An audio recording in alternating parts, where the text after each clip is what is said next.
पिछले 2 क्लासों में हम लोगों ने या 3-4 क्लासों में क्या देखा, रासायनिक अभिक्रिया के बारे में जानकारी लिया, रासायनिक समीकरण के बारे में जानकारी लिया।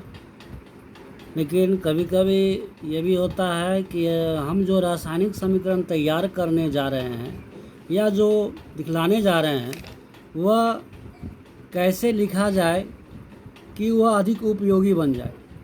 तो आइए हम लोग आज इन्हीं बातों पर जो है कुछ जानकारी लें। तो देखिए, हमने इस पर आधारित एक क्वेश्चन भी बना दिया और इससे जुड़े हुए तथ्यों को मैं बारी बारी करके रखने जा रहा हूं।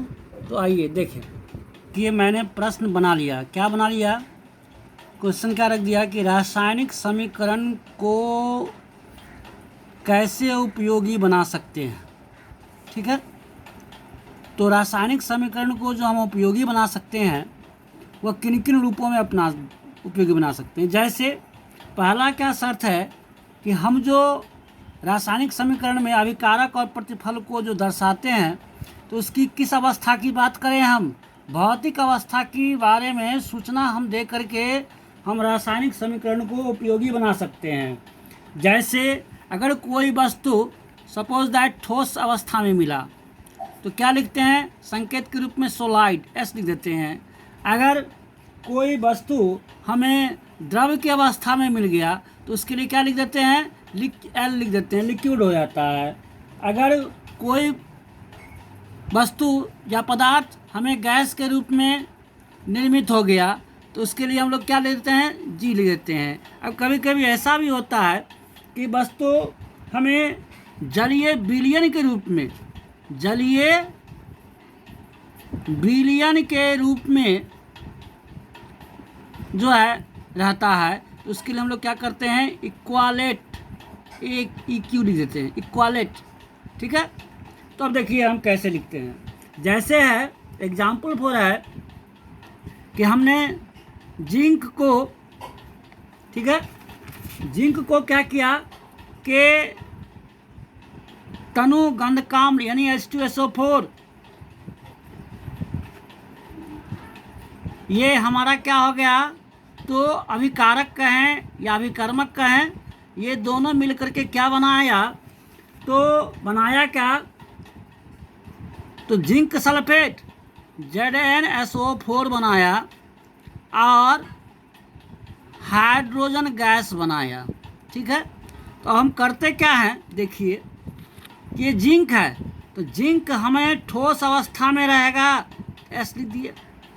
ये गंधकाम्ल जो है वह क्या है, जलीय विलयन है, इसलिए हम लोग इसको क्या लिखते हैं, इक्वालेट, क्योंकि इसमें हाइड्रोजन और सल्फर का यौगिक मिला हुआ है, इसलिए इक्वालेट इसको लिखा जाता है। और ये भी जो हमको मिला जिंक सल्फेट, यह भी जलीय विलयन के रूप में मिलेगा, इसलिए इसको क्या लिख देते हैं, इक्वालेट। ठीक है, और ये गैस के रूप में है तो या तो हम जी भी लिख देंगे तो भी काम हो जाएगा, और नहीं तो ऊपर की ओर तीर दिखा देंगे तो भी काम हो जाएगा। इस तरह का अगर सूचना हम दे रहे हैं समीकरण लिखते समय तो कम से कम आगे वाले को ये जानकारी मिल जाएगी कि जिंक ठोस अवस्था में है, ये जो है इक्वालेट की अवस्था में है, और जो प्रतिफल मिला वह भी क्या मिला, तो इक्वालेट की अवस्था में मिला और गैसीय अवस्था में मिला। इस तरह से हम लोग अभिकारकों एवं प्रतिफल की भौतिक अवस्थाओं की सूचना को हम लिख करके जानकारी दे सकते हैं कि इस समीकरण में इस तरह का जो है पहचान बन रहा है। अब देखिए दूसरा हम बात करेंगे, दूसरा नंबर 2 की बात करते हैं। तो नंबर 2 में हमने क्या लिखा कि अभिक्रिया के दौरान, गौर कीजिएगा, उसमें क्या, ऊष्मीय परिवर्तन, ध्यान दीजिएगा, ऊष्मीय परिवर्तन। अब ऊष्मीय परिवर्तन की अगर जानकारी होगी तो ऊष्मीय परिवर्तन 2 रूपों में होता है। एक रूप क्या होता है, तो ऊष्माक्षेपी, एक रूप क्या होता है, ऊष्माक्षेपी होता है, और दूसरा क्या होता है, तो ऊष्माशोषी होता है। दूसरा क्या होता है, ऊष्माशोषी होता है। अब देखिए दोनों को हम कैसे लिख सकते हैं। ठीक है, अब अगर उष्मा क्षेपी, जैसे एग्जाम्पल पर कि हमने मीथेन गैस को, गौर कीजिएगा, मीथेन गैस CH4 को हमने ऑक्सीजन के संपर्क में जलाया। किसके संपर्क में जलाया? ऑक्सीजन के संपर्क में जलाया। दोनों गैसीय अवस्था में। तो क्या प्रतिफल के रूप में बना? तो हमें मिला क्या? कार्बन डाइऑक्साइड गैस CO2 मिला, और लिक्विड की अवस्था में हमें जलवाष्प जैसा दिखाई देगा, तत्कालिक हम लोग H2O लिख देते हैं। और इस दोनों के कारण जो हीट उत्पन्न होगा, उष्मा उत्पन्न होगा, वह कितना होगा? तो 210 कैलोरी के बराबर में होगा। 210 कैलोरी के बराबर में होगा। तो इसमें भी जैसे फर्स्ट में, उसी तरह से इसको हम लोग G लिख दें, गैसीय रूप हो गया। ये भी क्या हो गया? गैसीय रूप हो गया। ये भी क्या हो गया? तो गैसीय रूप हो गया। अब ये जल वाष्प के रूप में है या लिक्विड के रूप में है, तो क्या देते हैं? L दे देते हैं संकेत, ठीक है।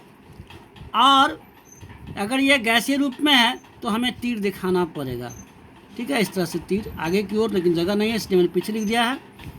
अब देखिए यहाँ पर थोड़ा सा संतुलित भी करना हमको जरूरी पड़ेगा। क्यों? क्योंकि अब देखिए कार्बन एक, हाइड्रोजन यहाँ 2, हाइड्रोजन यहाँ कितना है? 4। तो इसके पीछे हम क्या लगा दिए? 2 लगा देंगे तो हाइड्रोजन 4 तो बन गया। लेकिन अब देखिए ऑक्सीजन यहाँ 2 है, ऑक्सीजन कितना हो गया? 2, और ये 2, 4 हो गया। तो बैलेंस करने के लिए इसको क्या करना होगा? 2 लगाना होगा।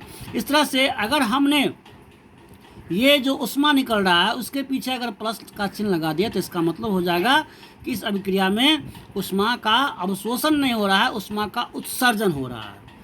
ठीक इसी तरह से अब उष्मा शोषी में देखिए क्या होता है कि हमने कार्बन को हाइड्रोजन गैस के संपर्क में लाया। किसके संपर्क में लाया? तो हाइड्रोजन गैस के संपर्क में लाया। तो क्या बनेगा? C2H2। बताइए ये कौन सा गैस होगा? तब तक आप लोग विचार कीजिए। इसमें उष्मा का अब्जॉर्बेशन होगा, अवशोषण होगा। कितना हो जाएगा? तो 53.2 कैलोरी उष्मा जो है हरासमेंट हो जाएगा, ठीक है। अब देखिए कार्बन क्या है? ठोस अवस्था में है। ये हाइड्रोजन किस अवस्था में? गैसीय अवस्था में। ये भी जो बना हमको किस रूप में? तो गैसीय अवस्था के रूप में बना, ठीक है। अब यहाँ देखिए कार्बन 1, कार्बन यहाँ 2, तो इसके पीछे 2 लगाना जरूरी होगा, तब जाके हमारा इक्वेशन ये पूरा होगा। इस तरह से जब तक उष्मा शोषी अभिक्रिया में ये माइनस का चिन्ह नहीं दिखाएंगे तब तक ये प्रतीत नहीं होगा कि यह जो रासायनिक समीकरण है उसमें उष्मा का उत्सर्जन हो रहा है या उष्मा का अवशोषण हो रहा है। यदि उत्सर्जन होगा तो जितना एनर्जी, जितना हीट उत्पन्न हो रहा है उसके पीछे प्लस का चिन्ह लगाने पर उष्मा का उत्सर्जन होगा। अगर माइनस लगा दिया तो उष्मा का क्या होगा? अवशोषण होगा। इस तरह से हम लोग उसमें परिवर्तन की सूचना के बारे में जानकारी दे सकते हैं। अब नंबर 3 की बात कर लें। नंबर 3 क्या कहता है कि रासायनिक अभिक्रिया को प्रारंभ करने एवं जारी रखने के लिए कुछ आवश्यक कंडीशन होते हैं। तो किन किन कंडीशनों की बात होती है? तो तापमान का बात होता है, ठीक है। उसके बाद दाब की बात होती है, और एक क्या होता है? उत्प्रेरक। एक क्या होता है? उत्प्रेरक। तो ये तापमान, गौर कीजिए, ये तापमान अगर हमको दिखाना होगा तो तीर जो बनावेंगे इस तरह से, इसके ऊपर ये डेल्टा का चिन्ह दे देंगे। लेकिन दाब अगर देना होगा तो दाब के लिए कुछ नहीं, उस पर लिखना पड़ेगा। लेकिन उत्प्रेरक जब लिखेंगे तो इसके नीचे, तीर के नीचे लिखेंगे, ध्यान रखिएगा, तीर के नीचे लिखेंगे उत्प्रेरक को।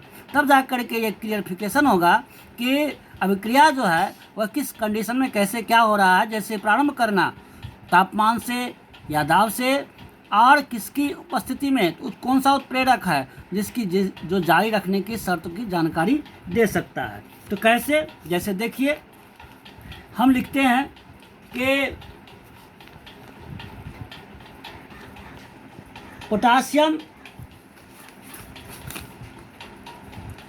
क्लोरेट, पोटासियम क्लोरेट को मैग्नीशियम डाइऑक्साइड नामक उत्प्रेरक की उपस्थिति में ताप यानी हीट करते हैं तो पोटासियम डाइक्लोरेट का सूत्र क्या होता है,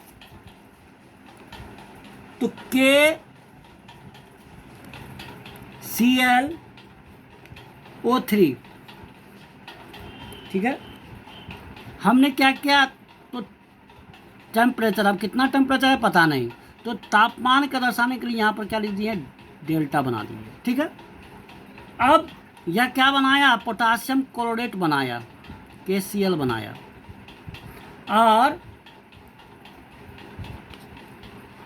ऑक्सीजन गैस उत्सर्जित हुआ, ठीक है। अब हम देखिए इसमें क्या करते हैं, ये पोटासियम क्लोरेट जो है वह ठोस अवस्था में है, सोलाइड अवस्था में है, दे दिया। अब किसकी उपस्थिति में हो रहा है, कौन सा उत्प्रेरक किसमें काम कर रहा है, तापमान तो हो गया, उत्प्रेरक के रूप में क्या होगा, तो मैग्नीशियम ऑक्साइड यानी कि MnO2 उत्प्रेरक नीचे लिख दिए, ठीक है। क्या तैयार हुआ, तो पोटासियम क्लोरेट, यह भी क्या है, सोलाइड के रूप में तैयार हुआ, ठीक है। और ये ऑक्सीजन किस अवस्था में, तो गैसीय अवस्था में, ठीक है। अब देखिए यहाँ पोटासियम एक, क्लोरीन दो, एक तो क्लोरीन भी एक, लेकिन यहाँ ऑक्सीजन 3 है और यहाँ ऑक्सीजन कितना है, 2 है, तो बैलेंसर तो नहीं हुआ। तो बैलेंसर नहीं हुआ तो 3 लाने के लिए अगर हमने इसके पीछे 3 लगाया तो ये 6 हो गया, ये 6 हो रहा है, नहीं हो रहा है, तो इसके पीछे अगर 2 लगा देंगे तो क्या ऑक्सीजन 6 हो जाएगा, ऑलवेज यहाँ से मिल जाएगा।